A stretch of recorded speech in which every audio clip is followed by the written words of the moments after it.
और राहुल गांधी की हल्ला बोल रैली पर इस वक्त रविशंकर प्रसाद एक प्रेस कॉन्फ्रेंस कर रहे हैं बीजेपी की तरफ से। राहुल गांधी ने भारत जोड़ो यात्रा शुरू की है, उस पर क्या कह रहे हैं बीजेपी नेता, सुनते हैं। भ्रष्टाचार से दुखित हैं, भ्रष्टाचार की कार्रवाई में आरोपित हैं और जिनकी स्वयं की राजनीतिक दुकान खतरे में है, तो अपनी राजनीतिक दुकान को बचाने के लिए वो इस यात्रा के साथ खड़े हो रहे हैं, जबकि भ्रष्टाचार के गंभीर आरोप के कारण उनकी पूरी राजनीतिक विरासत और शख्सियत कमजोर हो गई है। चाहे वो कलकत्ता हो, चाहे वो दिल्ली हो, चाहे Rahul Gandhi national Herald case में बेल पर हों, ये सारी बातें देश के सामने हैं। इसीलिए आज ये बहुत जरूरी समझा गया कि उनकी देश को जोड़ने वाली यात्रा कितनी खोखली है, ये बताना जरूरी है। लालू जी, ये हमारे राहुल जी देश को जोड़ने की बात कर रहे हैं,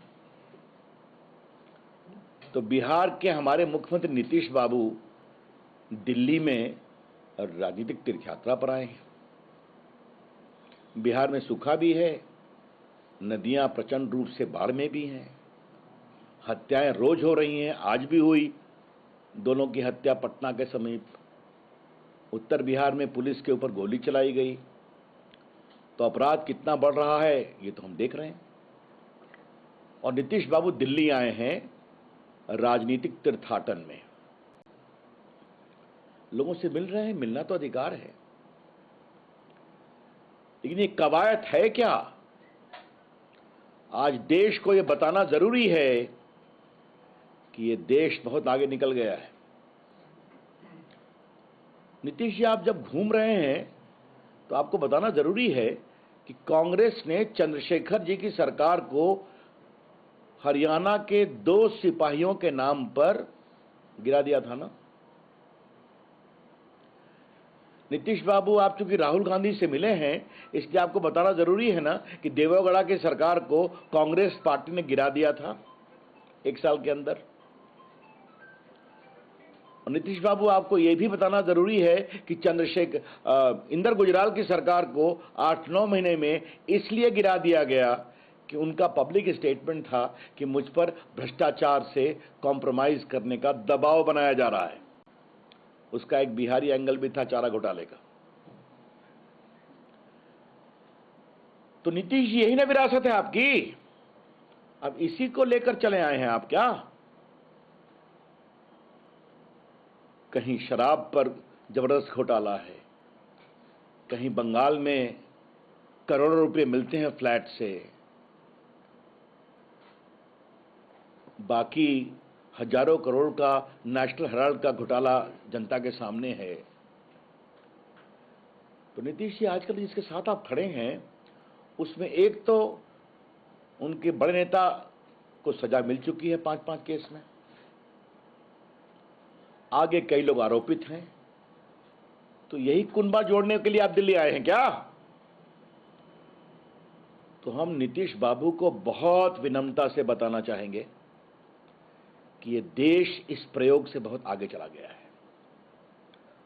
2014 के बाद का हिंदुस्तान स्थायित्व चाहता है, स्टेबिलिटी, पूर्ण बहुमत चाहता है और एक निर्णायक नेता को आशा भरी निगाहों से देख रहा है, जिसने भारत का मान दुनिया में आगे बढ़ाया है।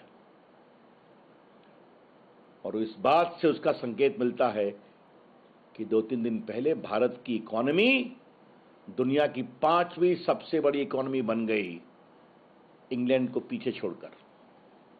यह होता है जब स्टेबिलिटी आती है, यह होता है जब नेता मजबूत, निर्णायक और ईमानदार होता है। यह तब होता है जब नरेंद्र मोदी ऐसे नेता देश में आशा का प्रवाह करते हैं, N atmosphere of hope, energy, commitment and development. तो ये देश अब बन रहा है जहां स्टार्टअप आगे बढ़ रहे हैं, जहां डिजिटल इंडिया आगे बढ़ रहा है, जहां फिनटेक मूवमेंट बहुत आगे बढ़ रहा है, जहां लाखों करोड़ रुपए गरीबों को उनके बैंक अकाउंट में जा रहे हैं, जहां 80 करोड़ लोगों को मुफ्त भोजन कराया गया। तो ये देश का एक स्वरूप है।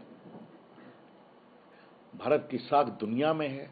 मोदी जी दुनिया के लोकप्रियतम नेताओं में से हैं, फिर टॉप किए सर्वे में। तो एक तरफ भारत का ये स्वरूप है, आशा का, विकास का, ऊर्जा का और भविष्य को और मजबूती से आगे बढ़ाने का।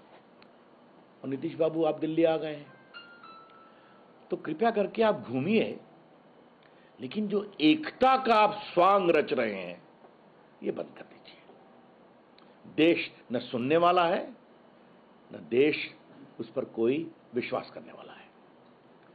ये बात मुझे बतानी बहुत जरूरी थी। और ये प्रयोग बार बार होता है। कभी शरद पवार ने कोशिश की अपने घर पर, कभी ममता जी दिल्ली आई तो कोशिश की, कभी केसीआर साहब हैदराबाद से आके कोशिश करते हैं, कभी कभी केजरीवाल जी भी एकता का एक झंडा बुलंद करने की कोशिश करते हैं। अब नीतीश बाबू आप आ गए हैं, तो ये प्रयोग होता रहता है। लेकिन कृपया करके आप इस पंक्ति में लास्ट खड़े हैं, और बाकी लोगों का हश्र क्या हुआ ये देश देख चुका है। ये देश इस तरह के अवसरवादी गठबंधन पर न कभी विश्वास करेगा, न कभी उनको प्रोत्साहित करेगा, उनको रिजेक्ट करेगा, अस्वीकृत करेगा। ये हमारा पूरा विश्वास है। धन्यवाद। दिल्ली के जो एलजी हैं सक्सेना साहब, और कोई? सर, नीतीश कुमार का ये कहना है कि विपक्षी पार्टियां एक हो जाए तो 50 सीटों पर बीजेपी सिमट जाएगी। अरे भाई, दिन में सपने देखने पर कहां पाबंदी है? मैं फिर कह रहा हूं, ये बताइए कि उत्तर प्रदेश में दोनों लोग एक हुए थे कि नहीं? हाँ, हुए थे ना? बिहार में 2 युवराज एक हुए थे कि नहीं? बाकी जगह अलायंस हुआ था कि नहीं हुआ था? क्या हुआ रिजल्ट आपने देखा?